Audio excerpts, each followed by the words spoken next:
Assalamualaikum warahmatullahi wabarakatuh.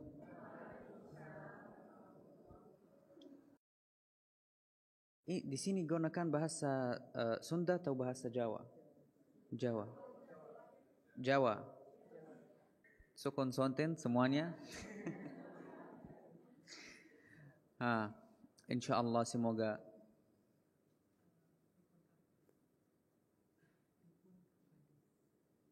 pripun kapere. Masya Allah. Tapi saya pernah dulu belajar biye kabare. Itu sama. Oh. Apa? Pripun kabare. Ini satu kata yang baru saya belajar di Indonesia. Alhamdulillah, kalau semuanya baik-baik saja dan semoga insyaallah semuanya sehat selalu. Allahumma amin ya rabbal alamin. Hari ini saya senang, bahagia. Alhamdulillah bisa ketemu di tempat dan masjid yang mulia ini, dan semoga seperti kita bisa ketemu di masjid yang mulia ini, semoga nanti kita bisa ketemu di Masjid Al-Aqsa di Palestina setelah merdeka. Dan seperti kita bisa ketemu di dunia, nanti insyaallah bisa kita ketemu di surga bersama Nabi kita Muhammad. Allahumma amin ya rabbal alamin. Sebelumnya pasti semuanya tahu sebelum hadir atau sebelum datang ke masjid yang mulia ini, acara ini tentang apa? Ada yang tahu? Tentang apa? Jangan takut.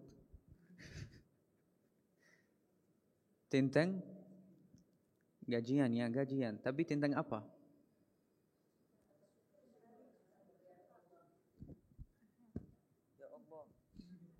Tentang Palestina. Ya, tahu sebelumnya ini tentang Palestina tidak? Ada yang pakai hijab di sini Palestina. Bagus banget. Ada di situ juga. Jadi ada banyak yang peduli kepada Palestina kan? Ada yang peduli kepada Palestina. Ada yang tidak peduli kepada Palestina? Alhamdulillah. Tapi sebelumnya kalau saya bisa nanya, boleh nanya? Boleh. Kenapa kita peduli kepada Palestina?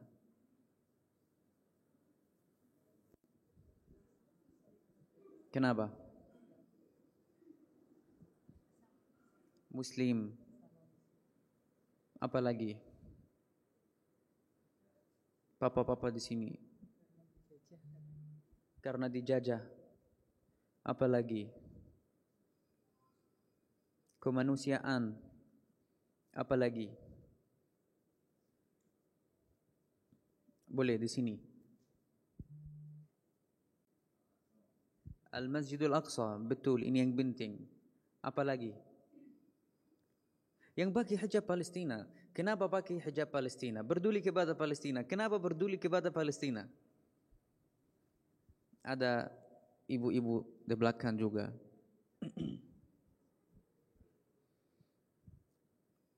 Ada jawab enggak? Ada. Tapi peduli kepada Palestina, ini yang penting.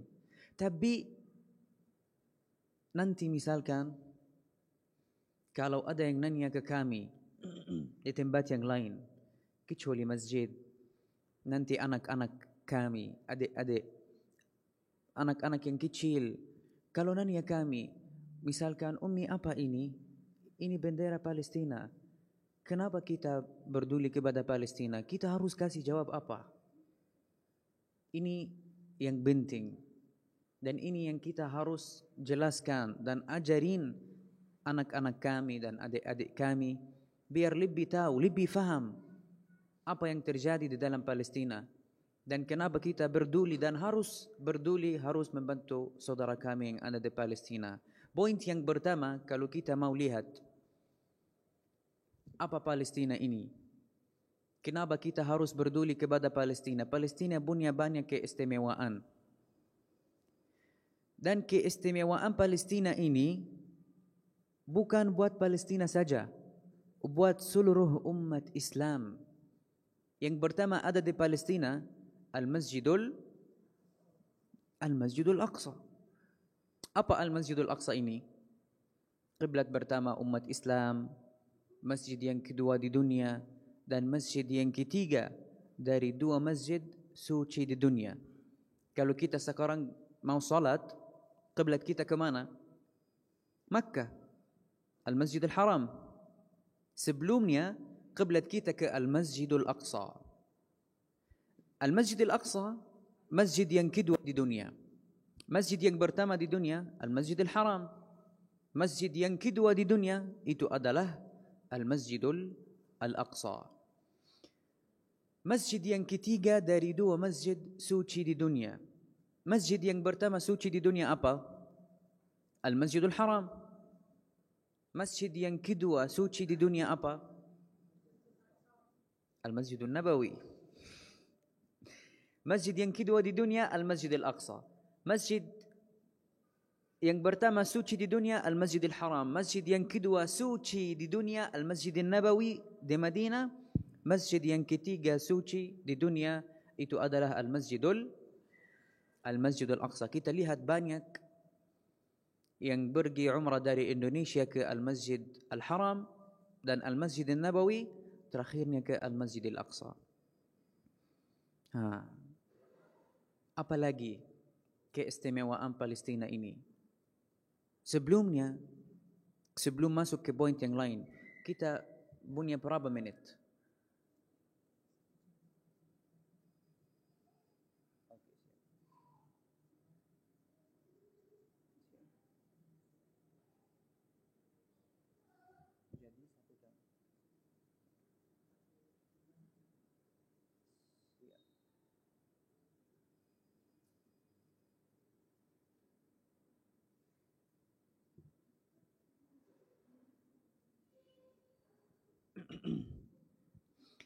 Dan Al-Masjidul Aqsa ini bukan punya orang-orang Palestina saja. Punya semua orang Muslim, orang mukmin ada di seluruh dunia. Jadi kamu punya hak buat pergi dan salat di dalam Al-Masjidul Al-Aqsa.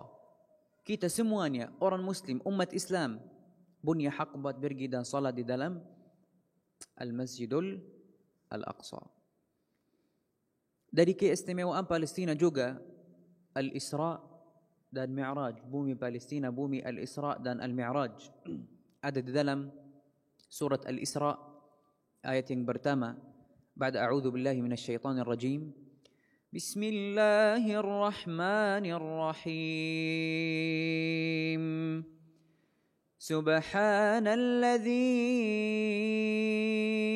asra bi'abdihi laylan minal masjidil haram إلى المسجد الأقصى الذي باركنا حوله لنريه من آياتنا إنه هو السميع البصير. صدق الله العظيم. Kita bisa tahu dari ayat ini, ayat yang pertama, Subhanalladzi asra bi'abdihi. Siapa abdihi itu? Muhammad sallallahu alaihi wasallam. Nabi kita Sayyidina Muhammad sallallahu alaihi wasallam atau dari Al-Masjidil Haram yang ada di Makkah ke Al-Masjidil Aqsa yang ada di mana? Yang ada di Palestina. Kalau Al-Masjidil Aqsa ada di kota mana? Kota mana? Saya orang lahir di Gaza dan lahir tahun saya minta maaf. Kita belum kenalan.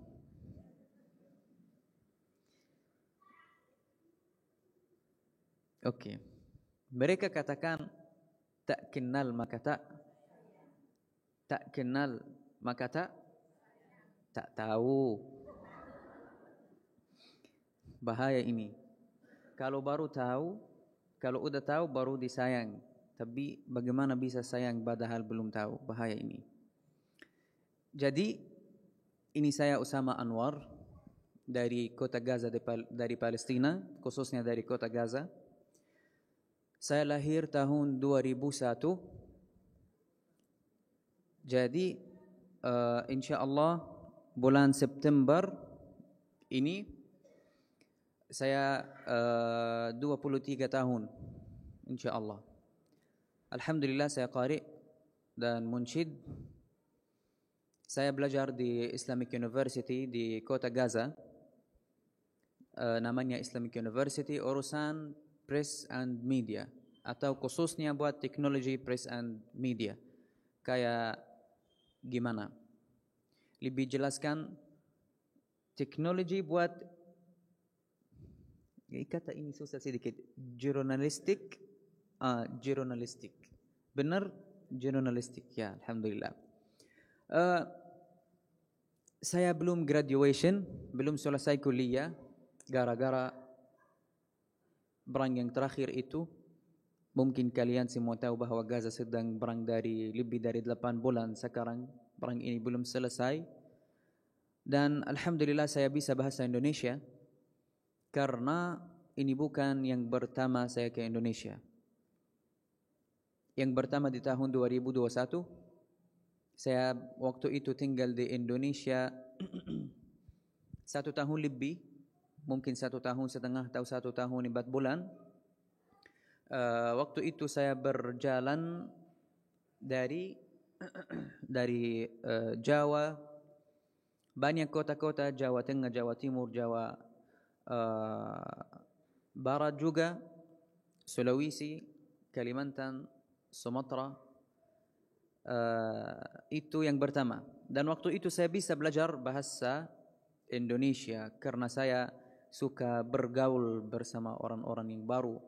Dan alhamdulillah waktu itu bisa belajar bahasa Indonesia. Sampai sekarang masih belajar, belum lancar 100%. Tapi insyaallah bisa sampaikan yang saya mau sampaikan hari ini. Yang kedua itu di tahun 2023 saya bisa ke Indonesia lagi di bulan Ramadan. Setelah bulan Ramadan saya balik ke Gaza lagi buat lanjut kuliah. Saya udah balik ke Gaza di tahun 2023 buat lanjut kuliah. Dan waktu itu saya masih mungkin ada 3 semester buat selesai kuliah. Semester yang pertama udah selesai. Baru di bulan September tahun 2023 mulai semester yang sebelum yang terakhir, tiba-tiba mulai perang dan tidak bisa lanjut. Kampus atau kuliah saya hancur, tidak bisa melakukan apapun. Jadi waktu itu saya mulai berusaha balik ke Indonesia lagi. Ada banyak cerita tentang ini, nanti kita balik ke cerita saya dan cerita keluarga saya. Waktu saya masih berada di dalam kota Gaza, di dalam jalur Gaza di Palestina, waktu mulai perang sampai saya keluar dari Gaza.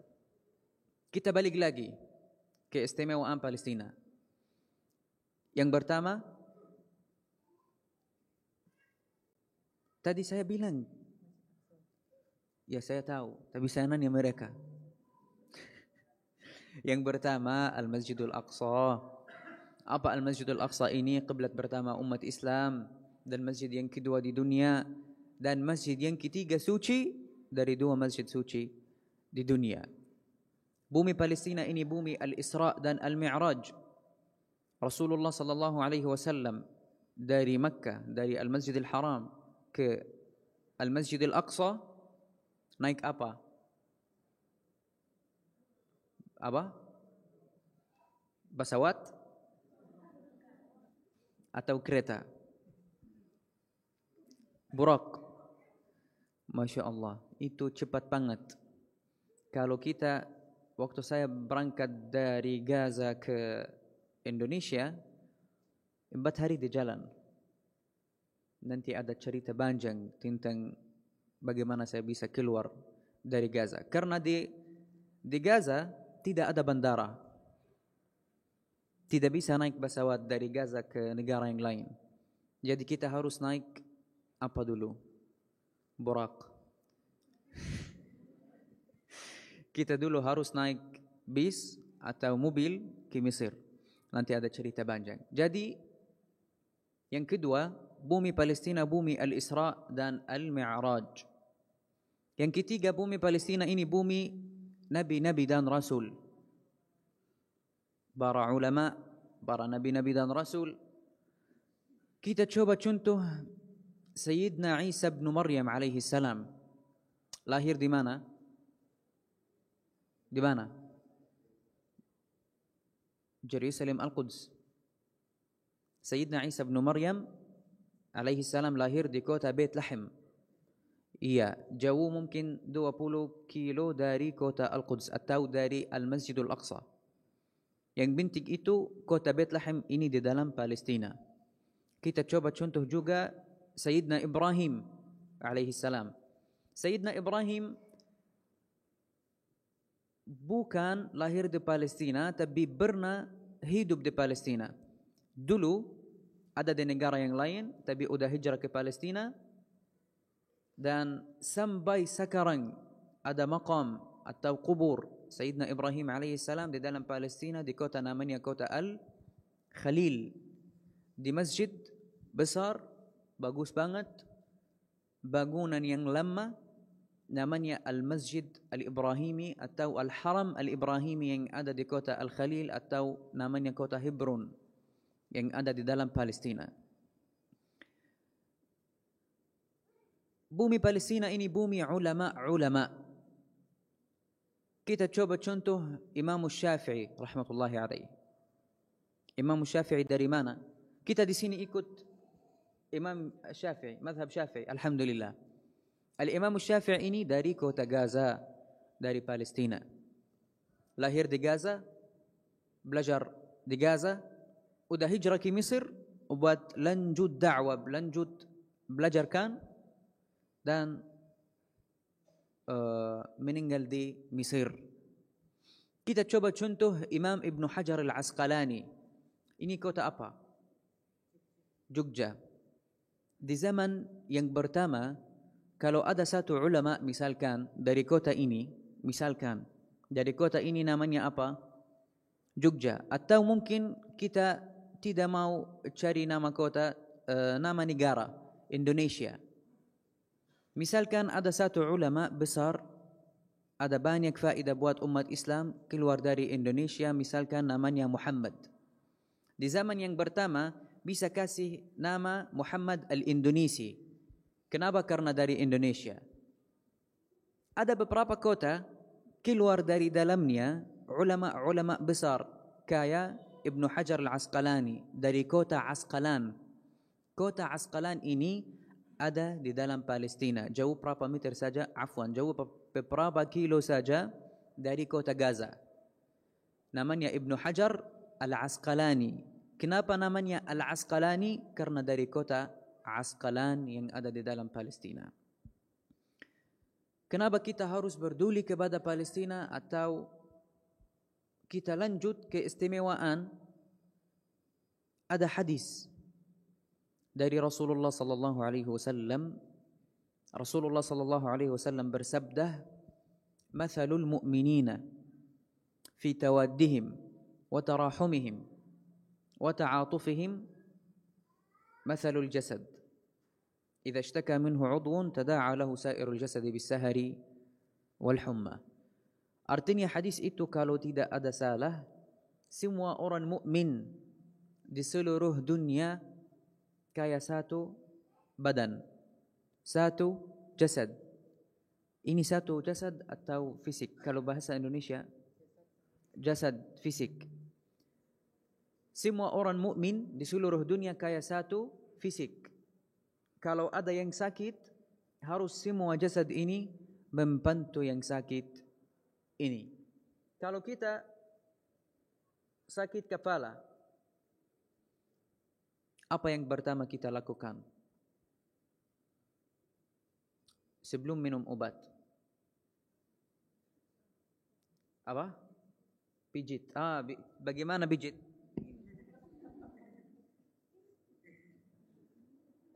kan? Apa yang membantu kepala kita? Apa yang pertama? Tangan. Dari badan kita, dari jasad kita, dari fisik kita. Itu maksud Rasulullah sallallahu alaihi wasallam. Semua orang mukmin kayak satu badan, satu jasad, satu fisik. Kalau ada yang sakit, harus semua badan ini membantu yang sakit. Dan kalau kita juga mau minum obat, pakai tangan juga. Kan? Kita pakai mata juga lihat obat ini benar ini obatnya atau tidak. Lewat apa? Lewat mulut kita. Jadi semua badan kita membantu yang sakit. Itu maksud Rasulullah sallallahu alaihi wasallam dari hadis itu. Ada satu hadis dan ini poin yang pertama, yang terakhir afwan, tentang keistimewaan Palestina. Ada dari sahabat Rasulullah sallallahu alaihi wasallam yang namanya Maimunah. عن ميمونة مولاة النبي صلى الله عليه وسلم جاءت إلى النبي تسأله يا رسول الله أفتنا في بيت المقدس atau في أرض المقدس. Wahai Rasulullah, kasih kita fatwa tentang Baitul Maqdis. Rasulullah sallallahu alaihi wasallam bersabda, Ardul Maqdis hiya ardul mahsyari wal mansyar. Ada yang faham? Ada yang mengerti? Ada, karena saya tidak tahu apa artinya kalau pakai bahasa Indonesia al-mahsyar dan al-mansyar. Ada yang bisa bantu? Al-mahsyar dan al-mansyar.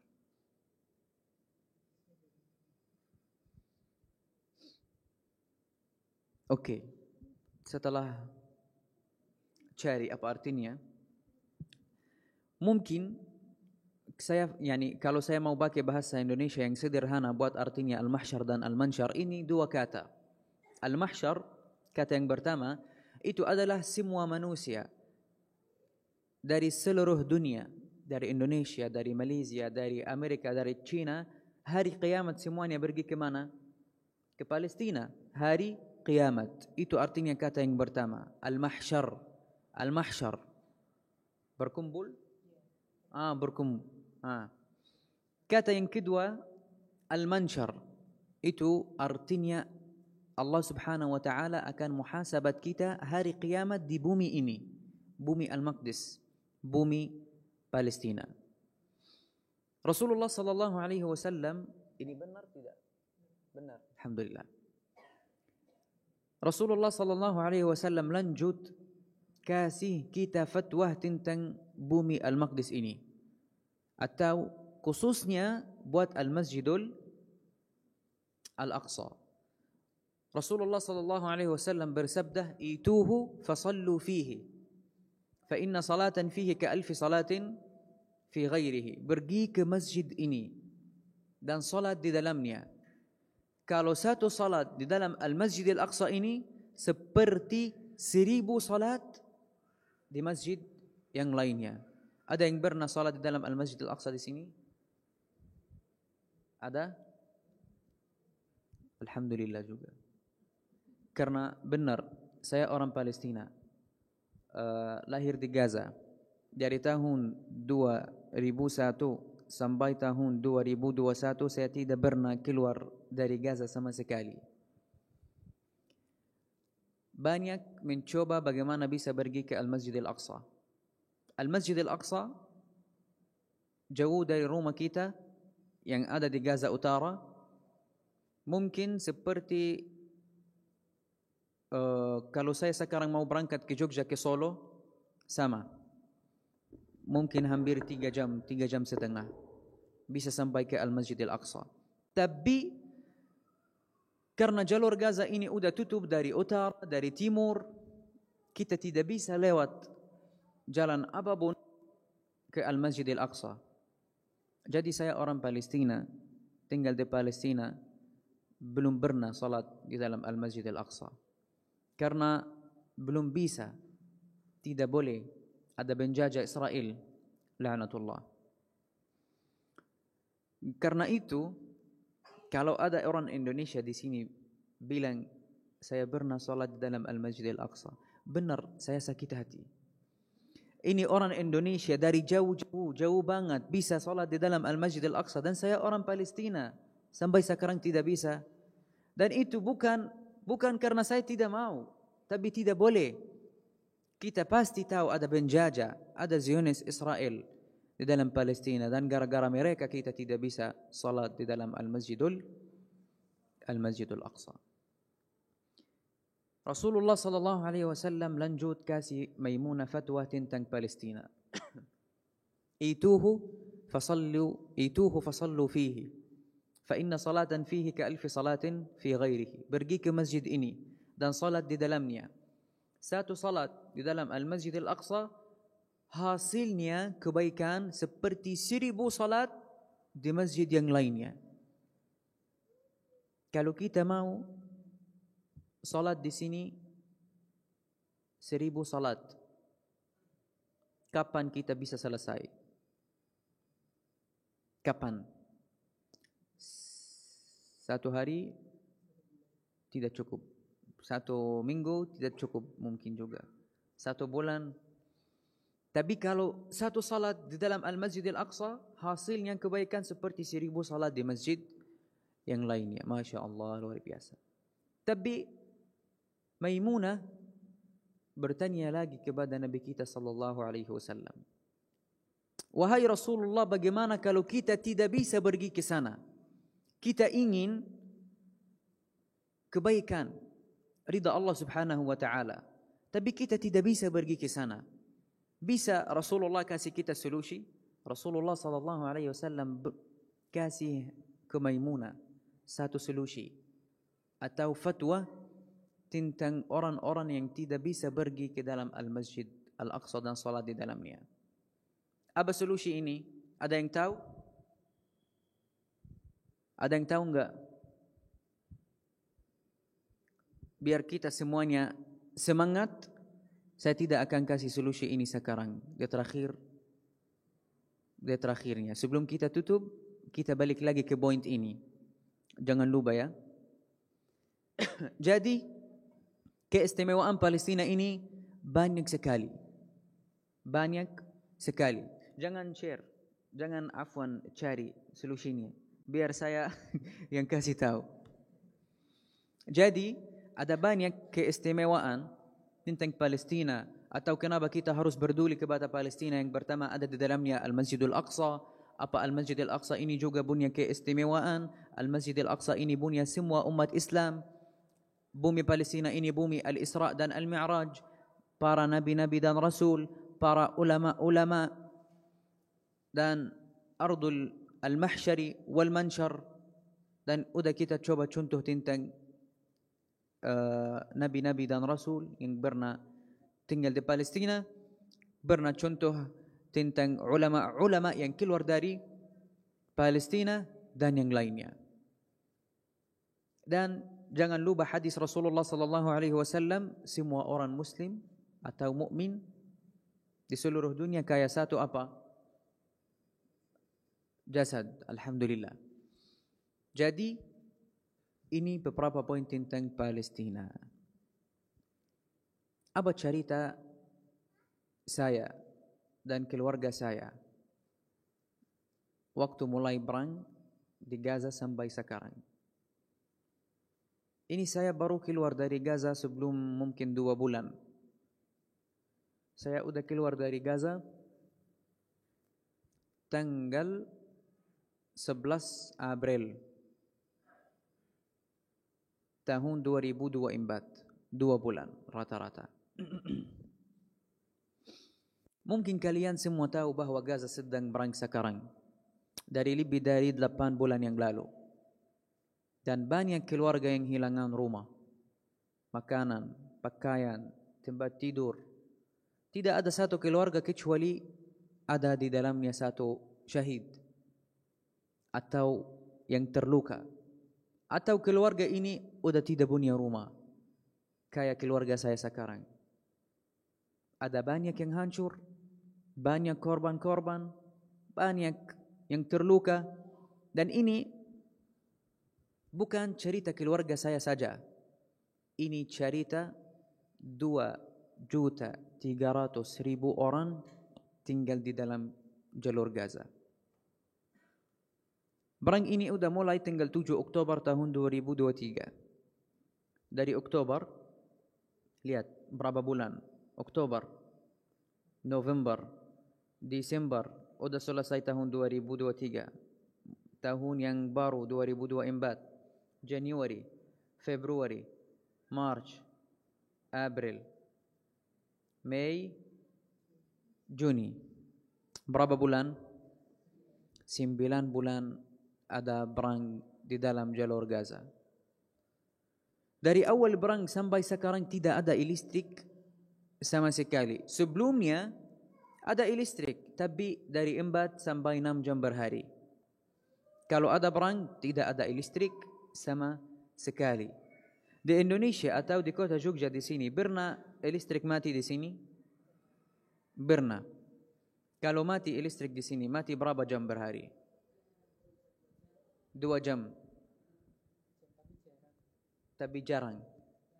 Tapi yang penting pernah. Oke. Kalau listrik di sini mati, merasa apa? 2 jam. Cari listrik yang hidup. Tapi merasa apa? Ada yang bilang marah di sini. Panas. Apa lagi? Bosan. Tidak bisa lakukan apapun. Mungkin tidak ada signal juga. Tidak ada internet. Tapi bagaimana kalau listrik ini mati selama 1 hari? 1 minggu. 1 bulan. Bisa sabar enggak?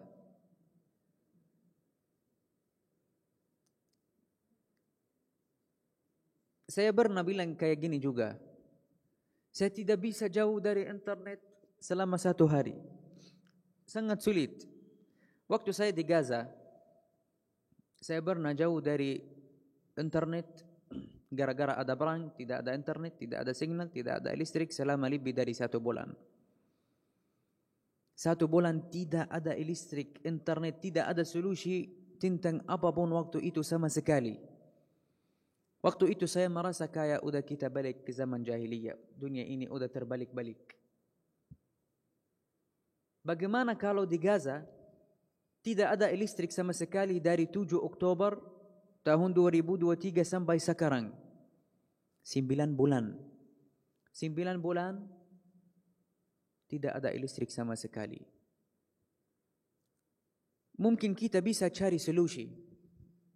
Tapi kalau semua kota kita atau semua negara kita tidak ada di dalamnya listrik sama sekali, pasti caranya sangat sulit.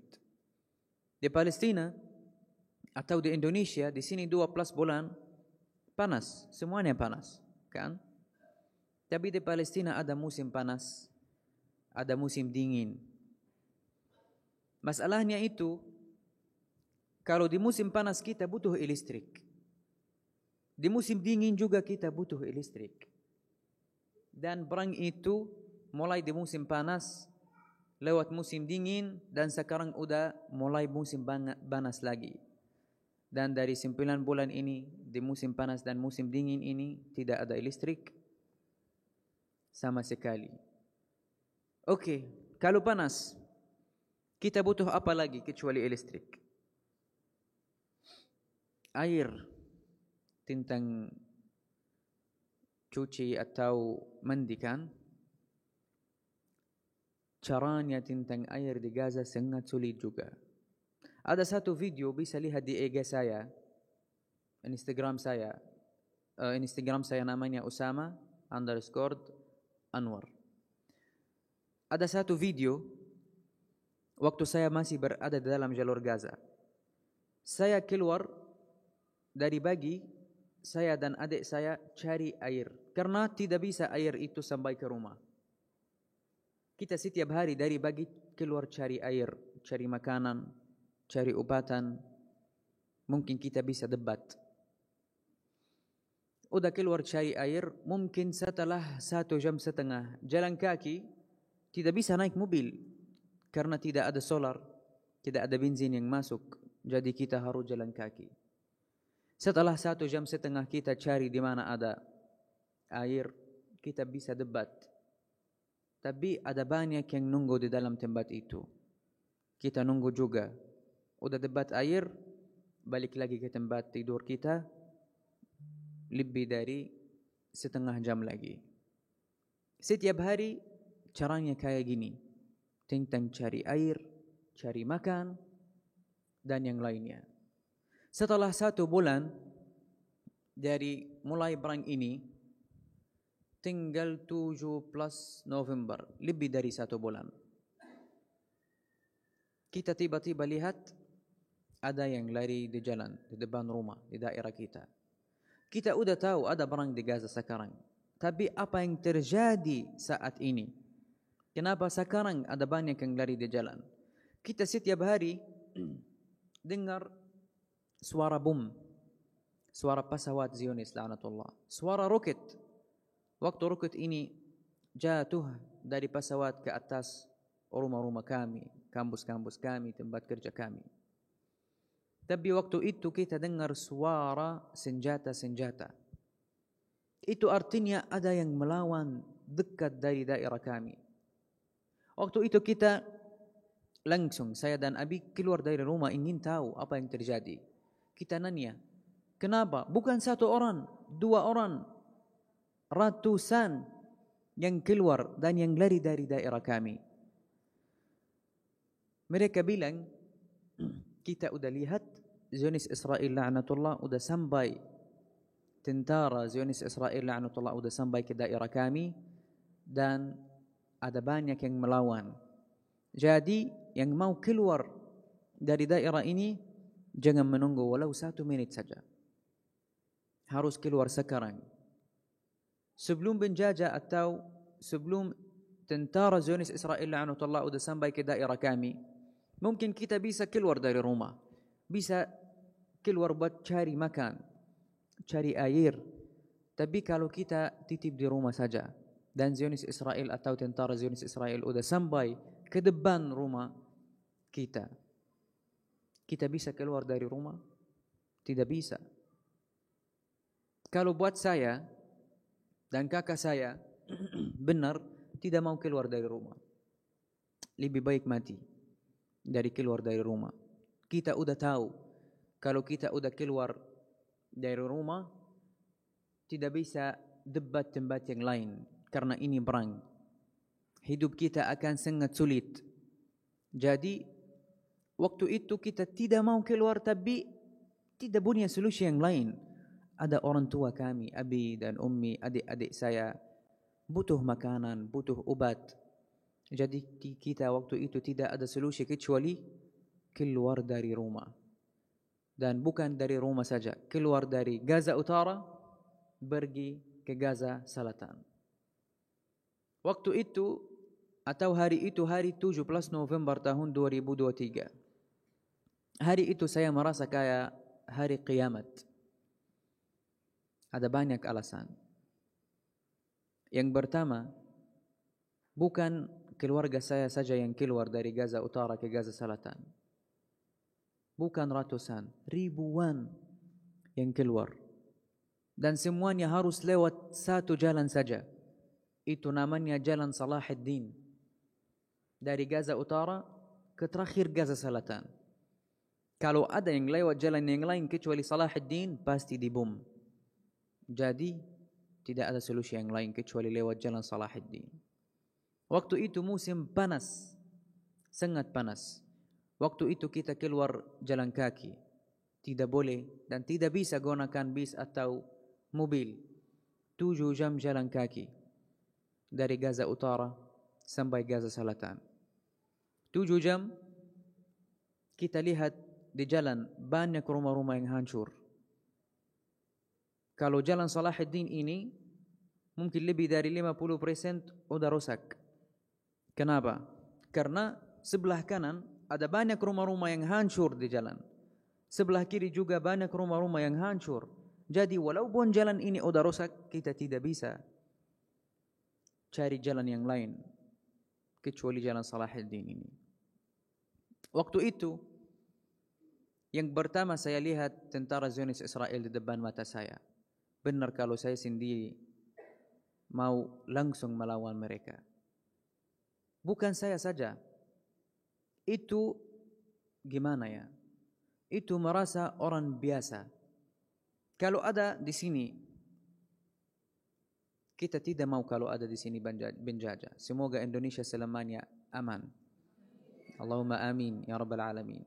Tapi kalau ada satu orang dari sini pernah di Palestina, pernah ke Palestina dan pernah lihat tentara Zionis Israel laknatullah, pasti dimarah, pasti mau melawan mereka. Tapi benar, waktu itu tidak bisa lakukan apapun.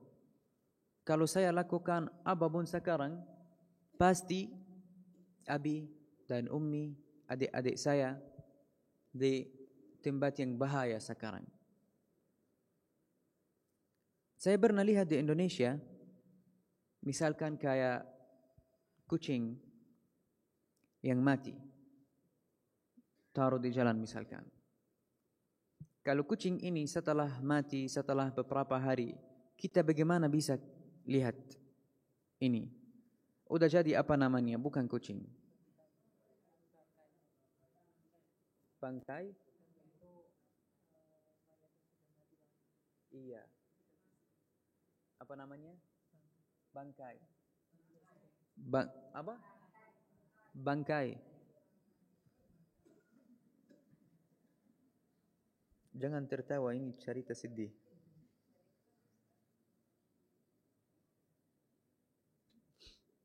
Bangkai. Saya pernah lihat bangkai waktu itu di Jalan Salahuddin. Tapi saya tidak bisa jelaskan ini apa. Waktu itu saya nanya ke Abi, karena saya tidak bisa jelas atau mata saya tidak bisa percaya ini manusia atau kucing atau apa. Ini besar banget.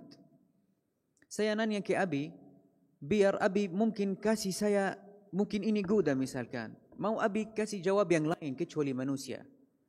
Abi diam-diam saja. Usama jangan lihat. Abi ini apa? Ini. Banyak ada dari kanan, dari kiri. Dan kalau jalan ini penuh sekali, kita tidak bisa jauh dari bangkai ini. Dekat banget.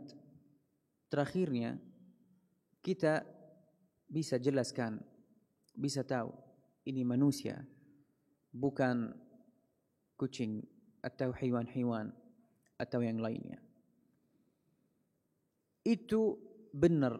Waktu itu saya merasa kayak hari kiamat. Tidak tahu kita harus pergi ke mana. Banyak yang keluar. Semuanya tidak ada rencana untuk keluar dari Gaza Utara ke Gaza Selatan. Semuanya tidak tahu harus pergi ke mana. Kecuali pergi dari daerah yang sangat bahaya ke tempat yang bahaya juga. Di dalam jalur Gaza, kita tidak bisa bilang daerah ini aman. Ada tempat yang bahaya, ada tempat yang paling bahaya. Jadi waktu itu kita keluar dari tempat yang paling bahaya ke tempat yang bahaya. Kita sudah sampai ke Gaza Selatan, ke kota namanya kota Khan Yunus, jalan kaki. Waktu kita sudah sampai, kita mulai mencari kita bagaimana bisa debat satu rumah. Mau sewa satu rumah buat keluarga kita, lebih dari 20 orang. Satu hari dan satu malam kita sedang mencari. Tidak bisa debat walau satu kamar saja. Kenapa? Ada dua alasan. Ada banyak rumah-rumah yang hancur, ini yang pertama. Dan kalau ada yang bisa sewa, udah semuanya penuh. Karena ada banyak yang keluar dari Gaza Utara ke Gaza Selatan. Sekarang kita di kota apa? Jogja. Kalau lebih dari 50% dari orang-orang yang tinggal di dalam kota Solo mau pindah ke sini. Bagaimana udah jadi kota Jogja? Lebih penuh. Mungkin hotel-hotel, rumah-rumah buat sewa udah semuanya penuh, kan? Itu yang terjadi waktu itu di dalam Gaza Selatan. Semuanya pindah. dari Gaza Utara, dari Gaza Tengah ke Gaza Selatan. Mereka tidak mau pindah, tidak mau keluar. Tapi tidak ada solusi yang lain. Ada darurat. Waktu itu kita punya uang. Tapi tidak ada faedah dari uang ini. Merasa apa kalau kamu punya sekarang 100 juta misalkan, 100 juta rupiah, tapi tidur di jalan.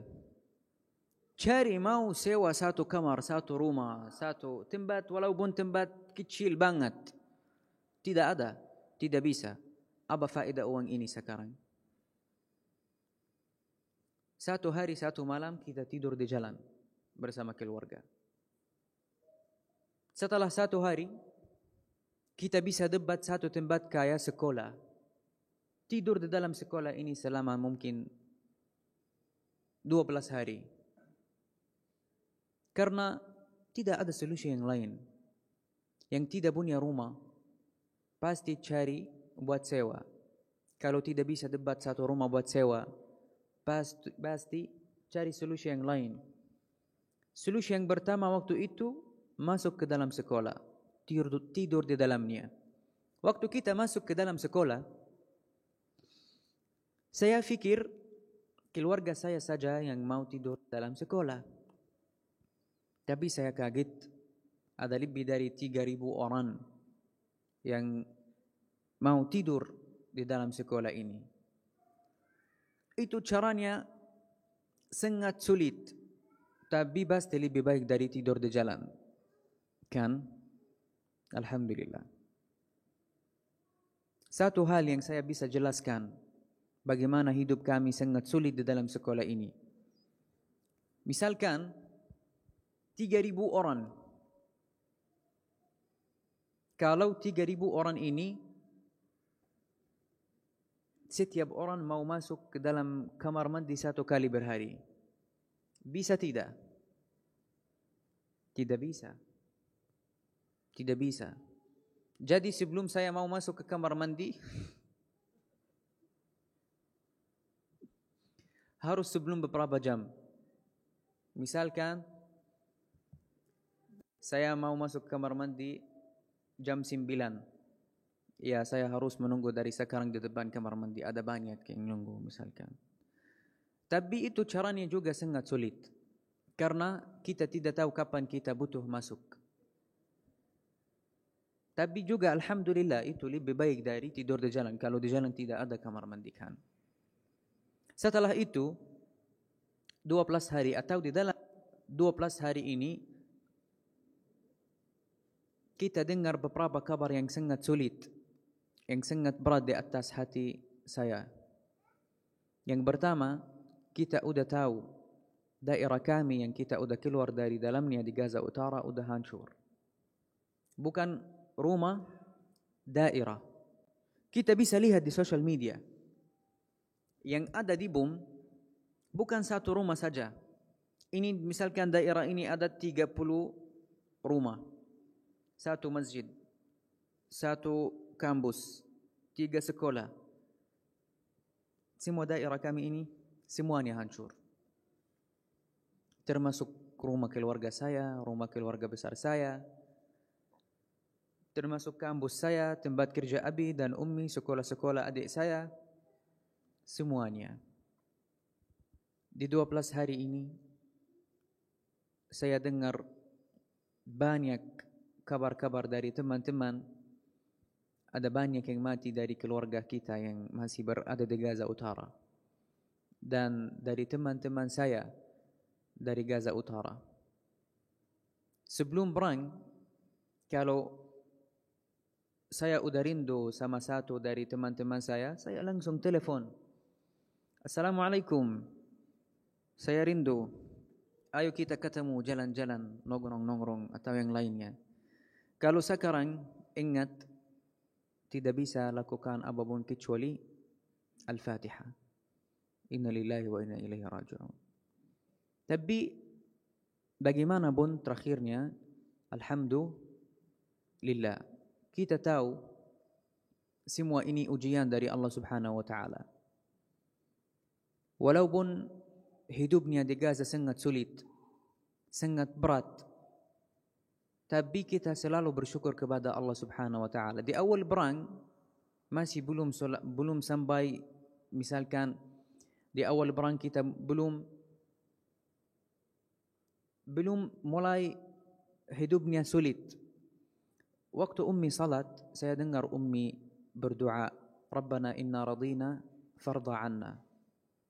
Waktu saya dengar ummi doa kayak gini, saya cemburu. Apa artinya doa itu? Rabbana inna radina farda anna itu adalah, ya Allah kita terima, tapi yang penting Allah terima kita. Kenapa saya tidak pernah doa kayak gini? Kenapa saya tidak pernah doa kayak gini, ya Allah saya udah terima? Kita semuanya atau kita selalu minta banyak dari Allah Subhanahu wa taala. Dan itu boleh, tapi ada yang pernah di doa bilang, ya Allah saya terima. Dari waktu itu saya mulai berdoa juga, ya Allah saya terima, tapi yang penting Allah terima kami. Kita tahu ini ujian dari Allah Subhanahu wa taala.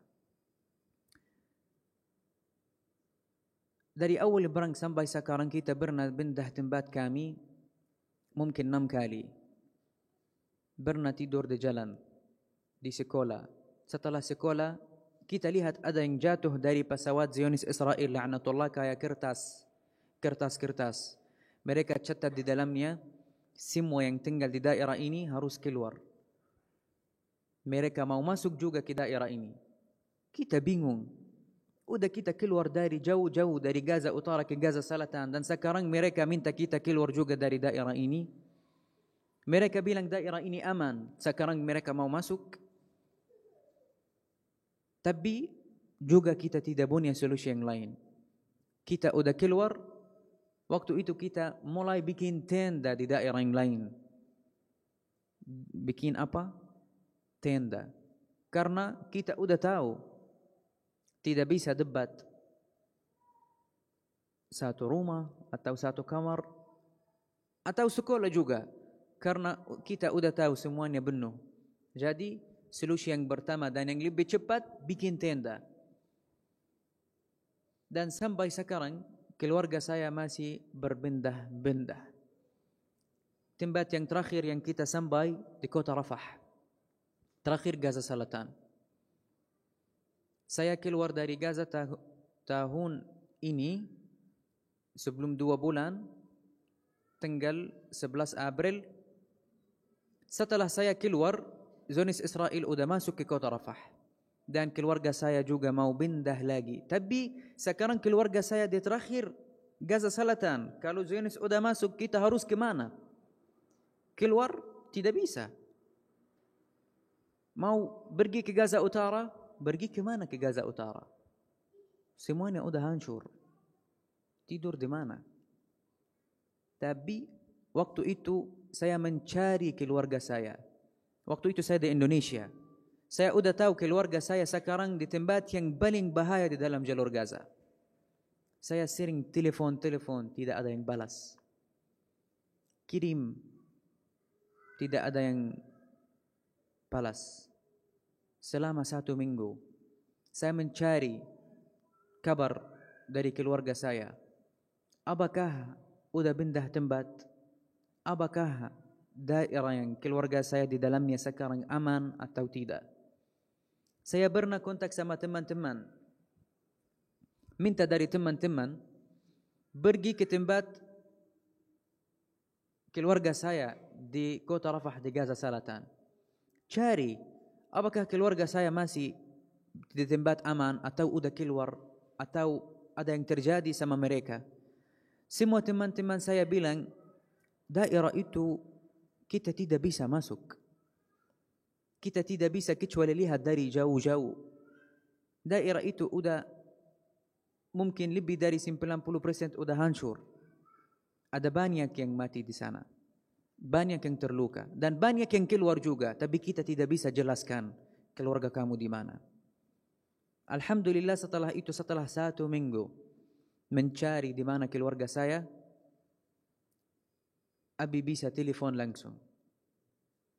Assalamualaikum Usama, alhamdulillah kita semuanya baik-baik saja.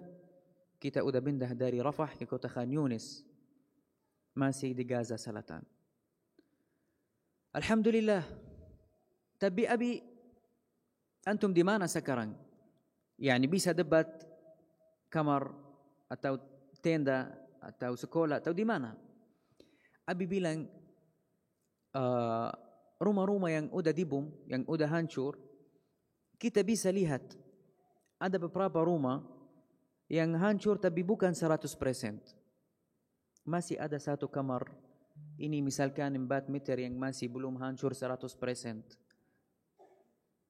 Abi bilang kayak gini, udah kita masuk, minta izin dulu dari orang-orang yang tinggal di daerah ini, kita baru sampai dari Rafah. Kita bisa tidur di sana? Ya boleh silahkan. Tapi rumah ini udah hancur. Iya tapi mungkin masih ada satu kamar kita bisa tidur di dalamnya. Sampai sekarang di kota Khan Yunus. Kabar yang terakhir dari keluarga saya mungkin sebelum 4 hari. Karena tidak bisa kontak setiap hari. Mungkin hari ini saya mau telepon, tidak bisa angkat. Mungkin Abi balik telepon lagi setelah 1 minggu, 5 hari, atau yang lainnya. Yang saya mau sampaikan, kita di sini, di Indonesia, tinggal di tempat yang seperti surga. Benar wallahi surga. Ada banyak nikmati dari Allah Subhanahu wa taala dan keistimewaan juga. Yang pertama, ada aman. Kita merasa aman, nyaman di sini. Bisa ketemu di masjid, di tempat-tempat yang lain, bisa lihat keluarga-keluarga kami, teman-teman kami, semuanya. Bisa keluar dari rumah, bisa balik ke rumah. Sekarang kalau kita mau ke Jakarta, bisa. Balik langsung ke sini juga bisa. Mau keluar dari Indonesia sekarang bisa. Balik ke sini lagi juga bisa. Tapi semua ini tidak ada di Gaza. Tidak ada di Palestina. Kita kalau di sini kita lapar bisa debat makan kan? Dan kita bisa memilih. Kita mau makan apa? Banyak. Terserah kamu mau apa, semuanya ada. Masya Allah, luar biasa. Banyak nikmat dari Allah Subhanahu wa taala. Semua ini juga tidak ada di Gaza. Kalau kita di sini bisa makan sampai kenyang, ada banyak yang mati gara-gara tidak ada makan di Gaza Utara dan di Gaza Selatan. Kalau kita di sini bisa tidur di atas kasur, ada yang tidur di jalan, ada yang tidur di tenda di Gaza. Kalau kita di sini bisa debat uang dari lebih dari 9 bulan, tidak ada kerja sama sekali di Gaza. Kalau kita di sini banyak nikmati, ada listrik, ada semuanya, dari lebih dari 9 bulan tidak ada semua ini di dalam jalur Gaza. Jadi yang pertama kita harus bersyukur kepada Allah Subhanahu wa taala. Alhamdulillah ada banyak nikmati. Dan kita harus bersyukur. Semoga Allah menjaga semua nikmati ini di Indonesia. Dan semoga Indonesia selamanya aman. Allahumma amin ya rabbal alamin. Yang kedua kita harus ingat saudara-saudara kami, keluarga kami yang ada di Palestina. Saya juga waktu saya di Gaza pernah tidur di jalan, pernah sangat haus, tidak bisa dapat air, tidak ada listrik, tidur di tenda juga. Waktu saya udah keluar dari Gaza, dulu ke Mesir dan di Indonesia, saya masih kaget, diam saja. Di sini ada listrik 24 jam, siapa yang Anda bisa percaya ini? Saya di Indonesia, kalau ketemu sama teman-teman dan yang lainnya, mereka nanya misalkan mau makan apa? Ini biasa. Jadi kalau saya minta apapun bisa debat, iya ini Indonesia bukan Gaza. Ini tempat yang aman, nyaman. Kalau di sini saya bisa debat makan, saya langsung ingat keluarga saya. Dan langsung ingat waktu saya berada di dalam jalur Gaza. Kalau hari ini saya bisa debat makan, apakah abi dan ummi bisa debat makan hari ini? Kalau hari ini saya debat makan yang bagus buat tidur, kasur, ada AC, ada tempat yang bagus, apakah abi dan ummi hari ini bisa tidur di tempat yang bagus atau tidur di tenda atau di sekolah atau di mana? Jadi yang pertama kita harus bersyukur kepada Allah Subhanahu wa taala. Yang kedua, membantu saudara kami yang ada di Palestina. Walaupun hanya doa. Yang penting kita membantu. Kita mau balik lagi ke poin yang terakhir dari keistimewaan Palestina. Poin yang terakhir. Waktu Maimunah dari sahabat Rasulullah sallallahu alaihi wasallam bertanya kepada Nabi kita sallallahu alaihi wasallam, "Ya Rasulullah, bagaimana kalau kita tidak bisa pergi ke sana?" Antum ingat apa fatwa Rasulullah sallallahu alaihi wasallam tadi? Pergi ke masjid ini, salat di dalamnya, karena satu salat di dalam Al-Masjidil Aqsa seperti 1000 salat di masjid yang lainnya. Maimunah bertanya lagi kepada Nabi kita sallallahu alaihi wasallam, "Wahai Rasulullah, bagaimana kalau kita tidak bisa pergi ke sana?" Rasulullah sallallahu alaihi wasallam bersabda, "Faman lam yastati' falyuhdi ilaihi zaitan yusraju fi qanadilih." Kalau kamu tidak bisa pergi ke sana dan salat di dalamnya, kirimlah minyak untuk lampu-lampu Al-Masjidil Aqsa di sana. Fa innahu man ahda ilaihi kaman shalla fihi. Kalau kamu pernah, kirimlah seperti yang pernah salat di dalamnya. Di zaman Rasulullah sallallahu alaihi wasallam gunakan apa buat lampu-lampu? Minyak. Tapi sekarang kita gunakan apa? Listrik. Jadi maksud Rasulullah sallallahu alaihi wasallam kita membantu dan berduli kepada Al-Masjidil Aqsa dan bumi Al-Masjidul Aqsa atau bumi Al-Maqdis. Itu yang saya mau sampaikan. Semoga kita semuanya bisa bermanfaat buat umat Islam dan buat saudara kami yang ada di dalam Palestina sampai sekarang. Dan semoga Allah kabul insyaAllah semua amal baik kita. Sekarang silakan kalau ada yang mau nanya-nanya.